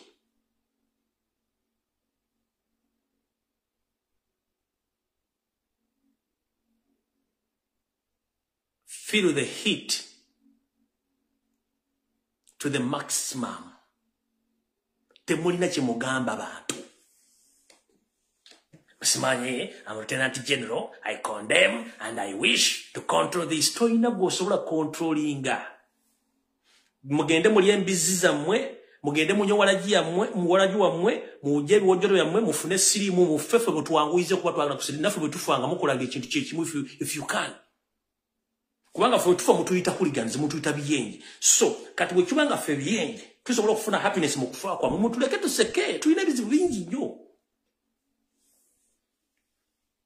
If we the hooligans, we get excitement over your death, let it be. Kubanga mututuddeko nnyo. So temune mugenda kizaayo. Omwana asoma ina digwi talina mulimu. Gwe abaana obona bali mu America basoma musuubira agenda kuseka. Abekala mojja mabbi amabaati gaabwe. Mubasse enjimenti ezo namuzi. Kati wakala mojja afuna appetite yenyiga mbu sima gundi yafudde bwa mukabireko. From where? Ngo love agijiyo. Love tata chirumira yinzo funa love eseka. Nga bamutta bamanyi. Nabu Kenya family esobola okunyiga esobola ogana okuseka nga gwofudde. Flaka sente za family esobola okunyiga nga gwofudde nga mumwatta mwana waabwe.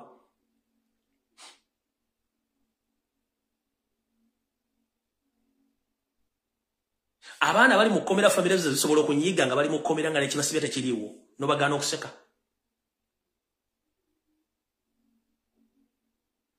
Kati kambagambe muteke in statement mugitwale. Waliwo ebintu biri mu nsi. Waliwo kye tuyita okutya bwe bulwadde obusinga obubi mu bulamu bw'omuntu. Waliwo n'okutiisibwa. Okutiisibwa kye bayita intimidation. Intimidation oba okutiisibwa tekuli kutuuka ekiseera ne kugwawo kye tuyita akatengo.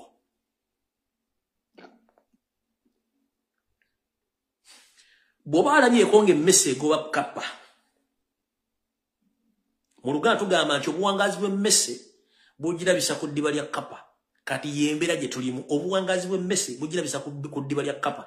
Naye olunaku lw'olisanga ng'emmese egoba kappa. Lw'ojja otegeera nti abantu akatengo kakoze eki kabaweddemu. Tosobola kuŋŋamba nti omuntu mututteko ettaka lye asinike anyiiga ng'ofudde yamubbye kajja kuseka. Mweganye ka video akatambula ku social media nga abasajja abanyarwanda bakubenteza abandi amasasi ne mukeegera mutekabaddeyo. Nze let me tell the Ugandans, whenever you see UPDF or police, they've come out with a public statement against those videos, sometimes which are saturated on social media, get to know that they own those videos and they are the one who did those crimes. Buli lwolaba UPDF ngewandiise ekigambo yeegaana ekintu ekikoleddwa ekyazibudde ku social media, tobuuza kiba kituufu. Buli lwa poliisi nga yeegaana ekintu ku social media ekyabaddeko, tobuuza kituufu. Ekyo bakikola bakiyita mu Luzungu bakiyita damage control, okweggyako omusango ng'obudde bukyalinewe. Kiringa w'onoosanga omuntu nga badde ali mu kasika badde asala ebyayi n'omusanga n'obikuta Nombuzo ko nti sina kyenkola no tudde obutuzi bwe nti kibayita okwekazanga omuli bw'ebyayi ku kkubo naye kaza kati ne gavumenti bw'eti bweri. The moment olaba omuntu nga police akatambi akatambula tetokamanyiiko ng'omanya kaabwe. Bora UPDF ngekoze kiwandiko akatambya katambula tetukamanyiko sikagwa tobuuza ke kaba katufu. Tobuuza ekiba kita damage control. Obutasasamaza abantu bagati katuwandike kino kigabu kituwandike no gine baruwa tusobola okukendeeza ku ntambula y'ekintu kino abantu baleme kukola ki abantu baleme kimanya.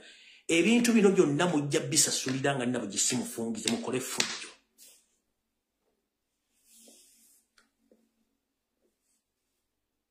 Mukole fujjo.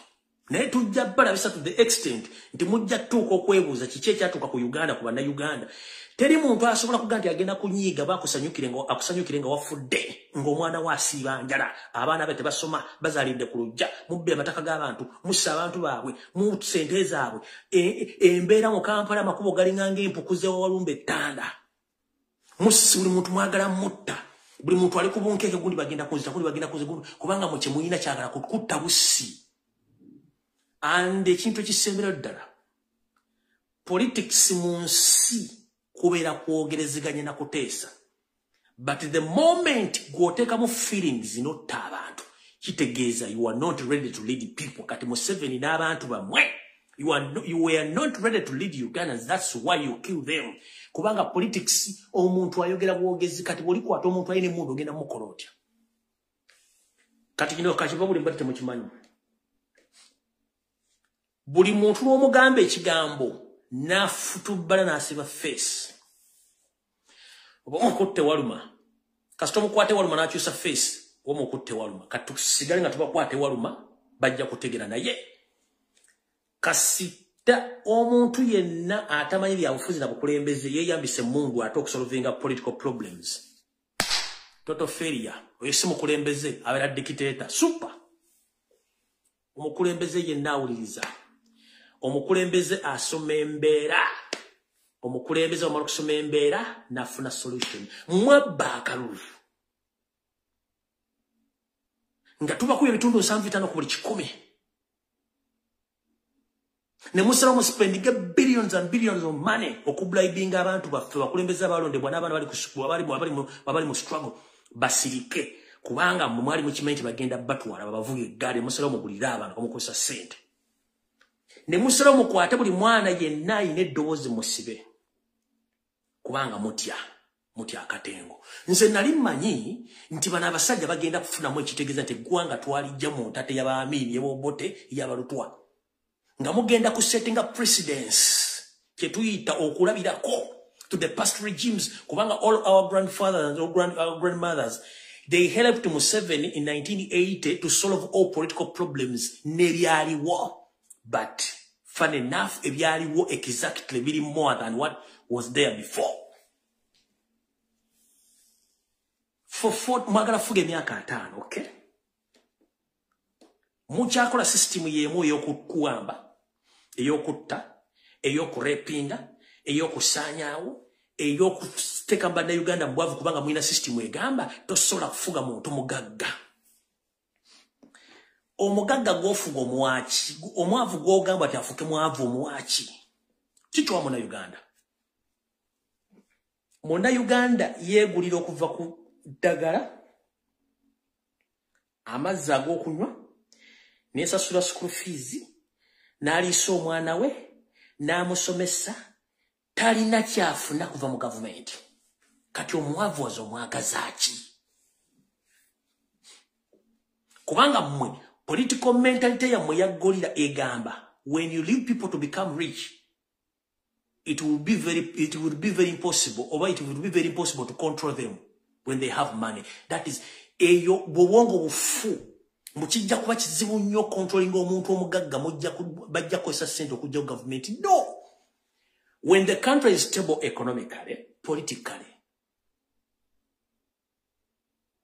there is no need of arresting, kidnapping, and assassinating people. No. People mind their business.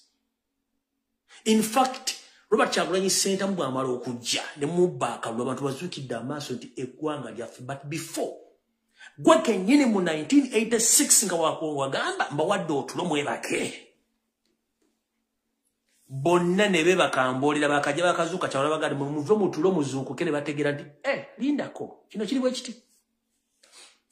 ne ku kintu kye mutabala temwabala social media mwadazide mainstream za mu TV radio nga muli aganza okumalina ku 10 nga twali agafunye kati gatwala dakika 3 ku seconds ngense gafunye ekyo kisingo batawanya obwongo bwa mwobo information etambuleta kye kisingo batawanya bonna mu professional journalism mu compromising abali batambula nga mbuzi yabitanga kunoonya muddo kuvayo ku lweggulu nga bajja bagayo muddo balinga abali amayirungi kye mumanye ekyo kyokka kye musobola temusobola ku analyzing issues kubanga in such a situation osoka n'otula wansi you analyze the history of the political history of Uganda biche bya vero government ezayita ezagwa mu .com era mwani bate mukyawamba abantu mbizimwe mu .com era mwani bate mukyasobola ku assassinating abantu mwante musobola kumya abantu bwavu ne mujja banda Uganda mu business mwezi wabagwira economy ki mu .com era nga mwasoma nti amini mwamuyita kijambia yali abantu mwana basinga okulya abantu mwayita oboteka wenkene naye abantu bemusate oboteka yabatta lwaki mutuza mu bintu bire by'ekisiro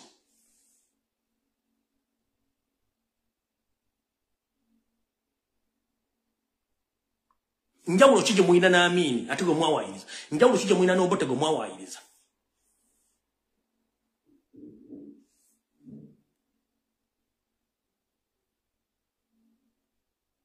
abana basome balina degree bane diploma they can speak negonoga ningenda kukwata nkusiba kufireko obukomera kubanga oyogera nokogera kibafuukidde kizibu kati mubavuwaziza mubagaana okwogera n'okusera bino mwagala abeere ki the moment bw'olya aleka nkuwa example n'olya chapati ekikomando n'olya amagi amafumbe n'olyako ebinyeebwa n'olya fene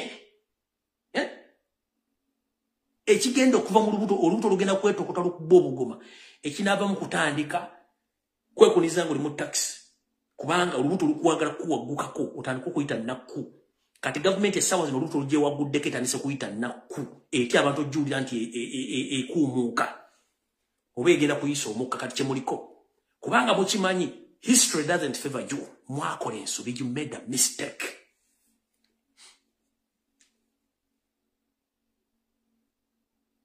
history wa Uganda tulaga since 1962 tetufunangayo peaceful transition of power tubadde mu lutalo tono wambono era byo tuli mu .com era mbu mwasoma muina degree muina ne parliament y'abasajja abakazi n'abasajja abasajja abatasobola kutula mugongo musajja the worst thing kye nakala mu nsi everybody fear Museveni muga this is the fact including our NRM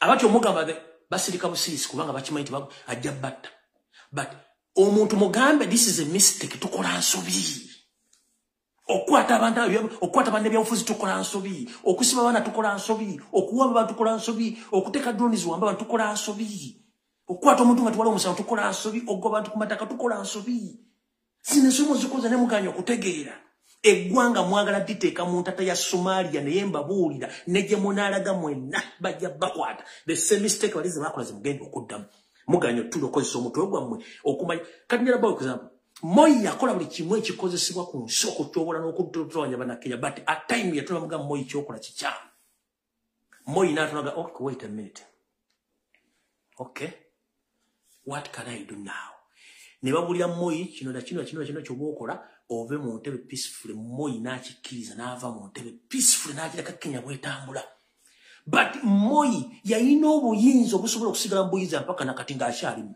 yalina amaje yalina sente buli kimu ng'akikontrola ne media ng'agikontrolinga naye yawuliriza naga kimugamba kituufu kankole kye muŋŋambye ne bano abasajja abaga nti baasoma abatambuddeko okwetola ensi yonna ne mutasobola kula nti Uganda yolekedde mu kati abaga nti buli muntu agenda atandika okulumba munne ng'amuyita ensolo temusobola kutula kukozesa bwongo obwo kuva ddinga okwata muntu muno n'omuteeka mu kkomera nga tomuwadde na mmere kuva ddinga osima Masiguleve n'okwata bana b'epopa ne bateeka mu ntana nga balamu n'obaziika nsi ki gye tulimu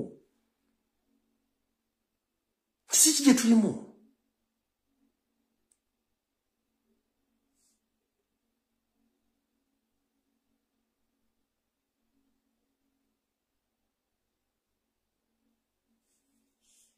si gye tulimu eno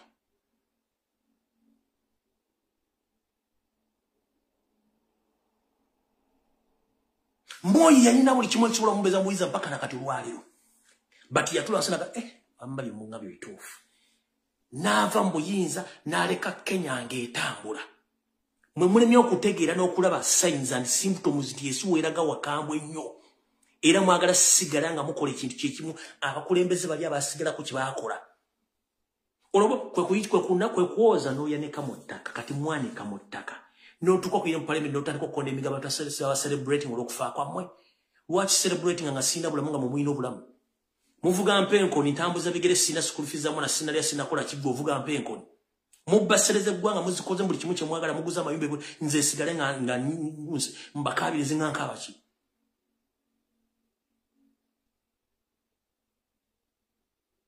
mbana yonka senga wange omwana mu Saudi Arabia mujjemu ensigo nze sigale nga mu company zammwe nze sigale nga ndi musanyufu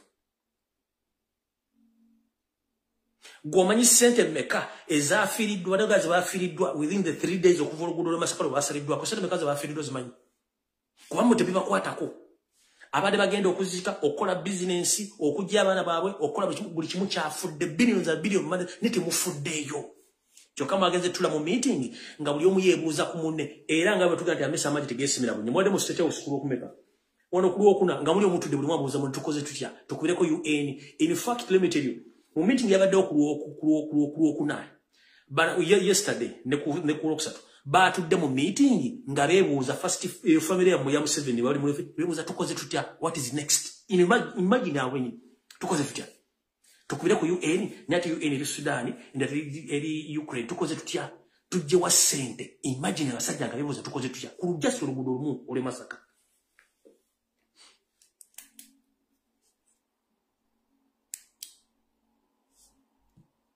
nengo liraga sigenda kwogera ku ebyonfuzi biri bulwamu twina wogenda bijjawo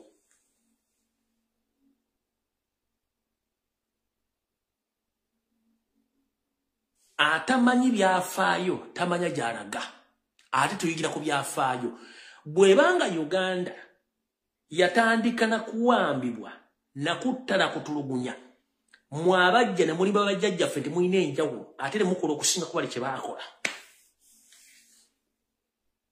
ebyo si bye twagala ensi mugitadde ku bunkeke ne mu spending billions of money across the world musindika aba eso okuketta banna Uganda for what purpose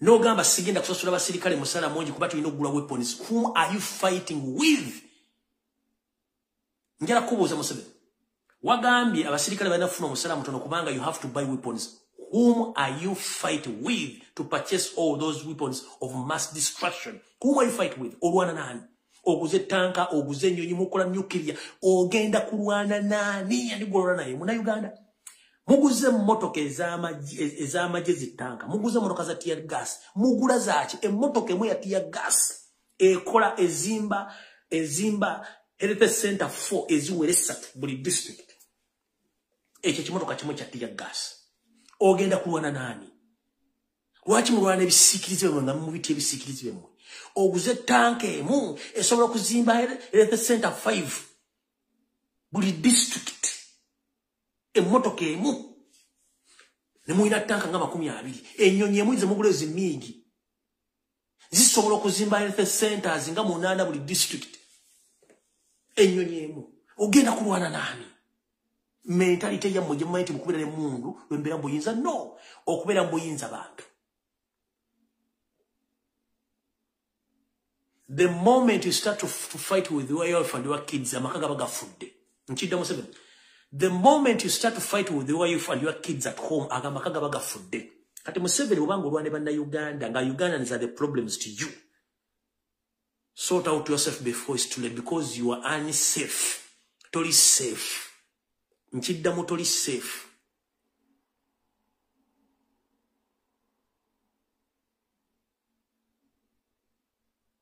Museveni you fear what you don't know otye ekintu kyotamanyi kubanga gwe kenyini gwo kyeterawo buli otta omuzimu kusigala keep on killing lojja kutta mpaka nga naye bakusse mutye nnyo kyemutamanyi ate kyemutamanyi kijja bayiga ate ensajja sigala ngegenda mu maaso okujjako bajjukirako ebikolobero kati mukulu James Mugira video gy'okoze gole mu parliament ogeza okutiisatiisa kozesa ku bwongo bwo ssaawa emu osooka otuloge nti batukuba masasi tebalina pain kozesa ku bwongo bwo ssaawa emu nga tonakola statement gye wakoze abaana bali mu kkomera tubasibira ku musango ki kozesa ku bwongo bwo okuva mu atandika okuassasinating abantu report ezitafuluma bo bafamilize balowooza batya kozesa ku bwongo bwo omuzadde yawerera omwana nga talina diguli alina diguli talina mulimu abaana balowooza atya kozesa ku bwongo bwo olowooze obulubwe mwabba nga si mwalimu alina okubeera bakulembeze kyandibadde kitya ky'oba okozesa obwongo bwo kozesa ku bwongo bwo kampuni zemwine zitwala abaana mu diaspora mu Saudi Arabia basala mu bibumba n'ensigo kirowoozeeko omuzadde agenda kuwulira atya kirowoozeeko mu bwongo nga tunakola statement omuntu alina right okwogera omuntu alina right okulondawo omuntu alina right ku ggwanga lye bwemwagala fuga mbuzi ezitasobola kwogera kubanga embuzi bw'ogiteeka omuzigo ku mumwa osobola ogivuga mu kilometers 10 nga teyogedde ate yazuula endiga okwata bukwasi n'otwala kati ffe tetuli ndiga tuli mbuzi ate zitasobola kulya muzigo kati njala kuga nga tonakola statement gy'okoze olwaliro soko tuleko wansi omanye Uganda yavaawa waweetuuse waweeraga era kyekyetaagisa bantu abantu bakola kituba tulugunya kyekinaddako kutwefuulira batwefuulira tugenda kudda luddawa kyemba mulina okumanya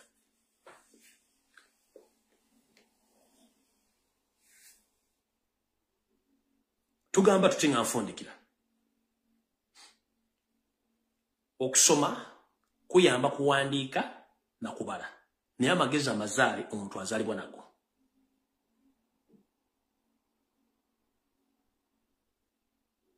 omukazi bw'afuna olubuto aba alina okuzaala either ng'azadde bulungi oba nga bamusaze busaze kati awo Uganda weeyimiridde oba mwagala oba muntu mwagala Uganda erina kisobola obukulembeze mu ngeri yonna esoboka ate kijja kubaawo n'ekigenda balekawa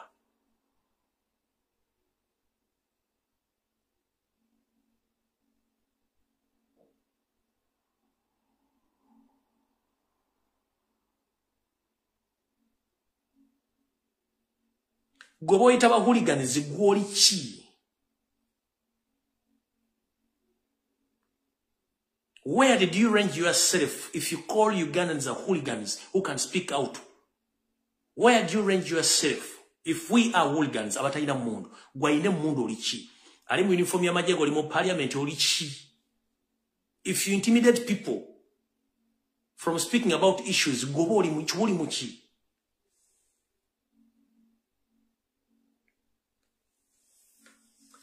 bannange ndoza nazino obulungi atera na nnyoka ebigambo mubyogedde njero bebaza basobodde okubeerako bali kubeerako mukama abankumi atakumira mpeera message mugiwulidde kansulent ejja kutuuka buli mbuzi n'olunaku lwayo totyanga ntuuko yo entuuko betuuse kkiriza bukkiriza nti olunaku lwovaawo waliwo omulala addawo ate nga ensi esigala etambula egenda mu maaso kale no Rachel mukama abankumi atakumira mpeera tulisinkala olundi mweraba